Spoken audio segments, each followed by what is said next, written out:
मैं doctor Mahadev Singh, assistant professor political science, Shri Sanwaliya ji government college, Mandpiya, Chittorgarh.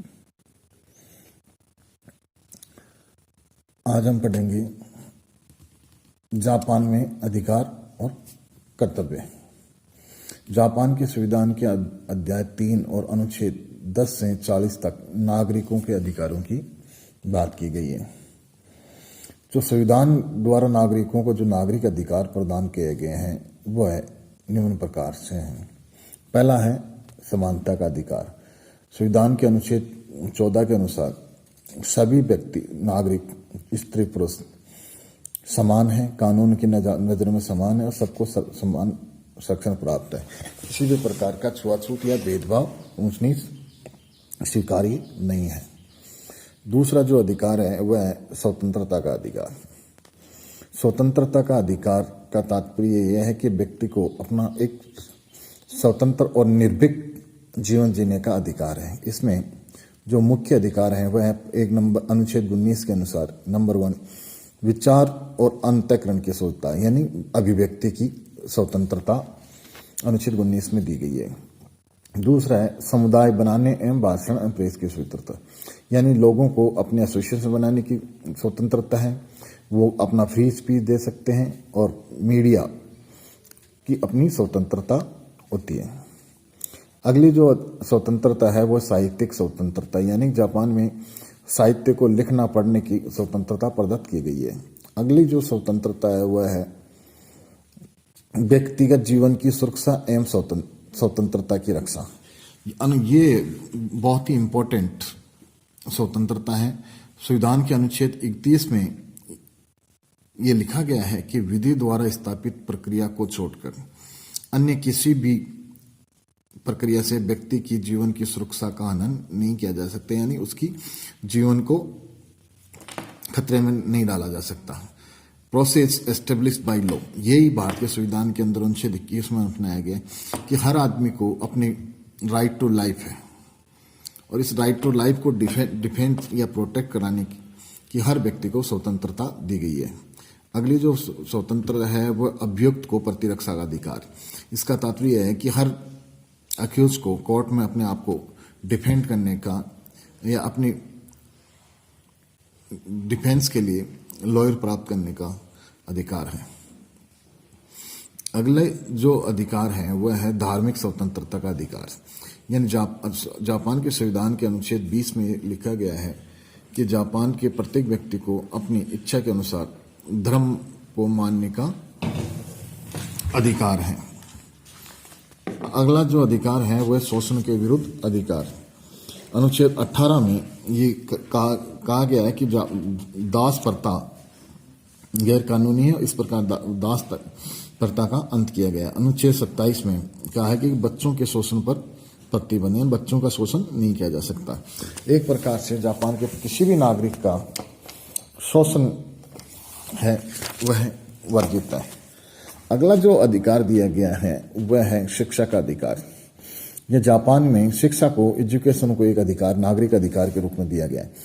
प्रत्येक 9 वर्ष तक के बच्चों को निःशुल्क और अनिवार्य शिक्षा देना राजकीय दायित्व निर्धारित किया गया है। जो अगला जो है अधिकार है वह पारिवारिक स्वतंत्रता, घरों की सुरक्षा का अधिकार।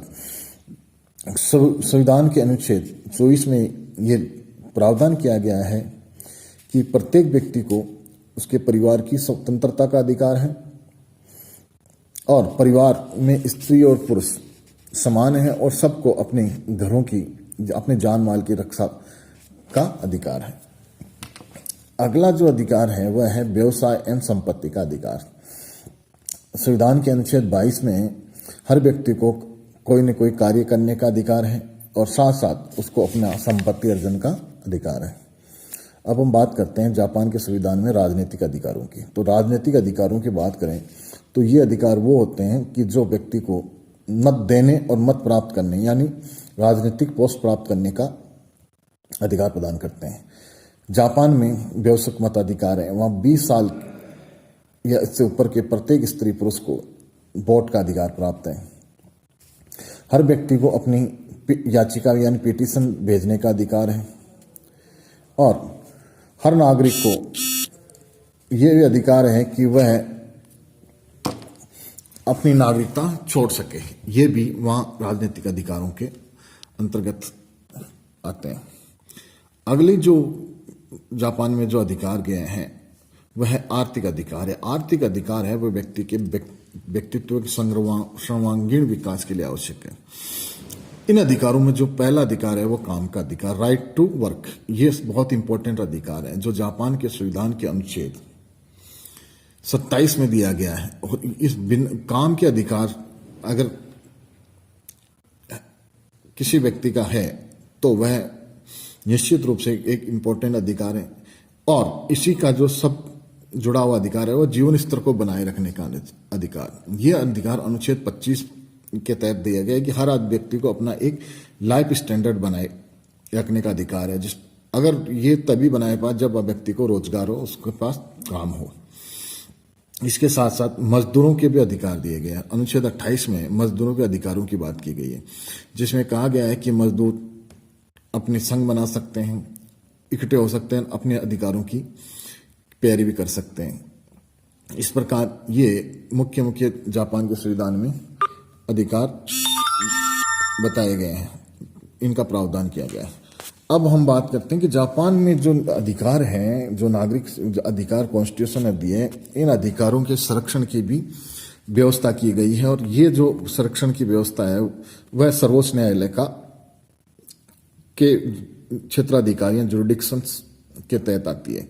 यानी यहाँ सुप्रीम कोर्ट है वह कस्टोडियन ऑफ राइट्स है। इन राइट्स के बाद हम बात करते हैं ड्यूटीज की, कि किसी भी व्यक्ति के लिए अधिकार हैं तो उसके कर्तव्य भी होते हैं। राइट और ड्यूटीज है एक दूसरे से जुड़े हुए, इंटरकनेक्टेड है। बिना कर्तव्यों के आप अधिकारों की बात नहीं कर सकते, करनी भी नहीं चाहिए। तो जापान के संविधान में जो मुख्य कर्तव्य बताए गए हैं उनके बारे में हम चर्चा करें तो पहला कर्तव्य है संविधान के प्रति आस्था या भक्ति रखना, क्योंकि जापान में संविधान की सर्वोच्चता हर व्यक्ति से ये अपेक्षा की जाती है वो संविधान का रक्षा करेगा। दूसरा है कानूनों का पालन। जापान के संविधान में दूसरी जो बात की गई है वह है कि वहाँ संविधान सर्वोच्च है तो रूल ऑफ लॉ है, और कानून का पालन करना हर व्यक्ति का कर्तव्य है। अगला जो कर्तव्य है वह कानूनों द्वारा निर्धारित करों का चुकाना। अनुच्छेद 30 में कहा गया है कि हर व्यक्ति का यह दायित्व है, कर्तव्य है कि वह अपने लिए निर्धारित अपने पर जो टैक्सेस गवर्नमेंट फिक्स करती है उन टैक्सेस को वो चुकाए। अगला जो कर्तव्य है वह काम करना। काम अनुच्छेद 27 ने कहा है कि हर व्यक्ति को काम करना उसका दायित्व है। ये जो अनुच्छेद 27 है उसी में ये भी कहा कि काम का हर व्यक्ति को अधिकार है, यानी काम करना व्यक्ति का अधिकार है तो उसका कर्तव्य भी है। और अगला जो अधिकार है कि वो है बच्चों को शिक्षा दिलाना, यानी अनुच्छेद 26 में ये कहा कि हर पेरेंट्स का ये दायित्व बनता है, हर व्यक्ति का दायित्व बनता है कि वो अपने बच्चों को शिक्षा दिलाए। ये अनुच्छेद 26 में इसका प्रावधान किया गया है। तो इस प्रकार हमने बात की जापान के संविधान में अधिकार और कर्तव्य की।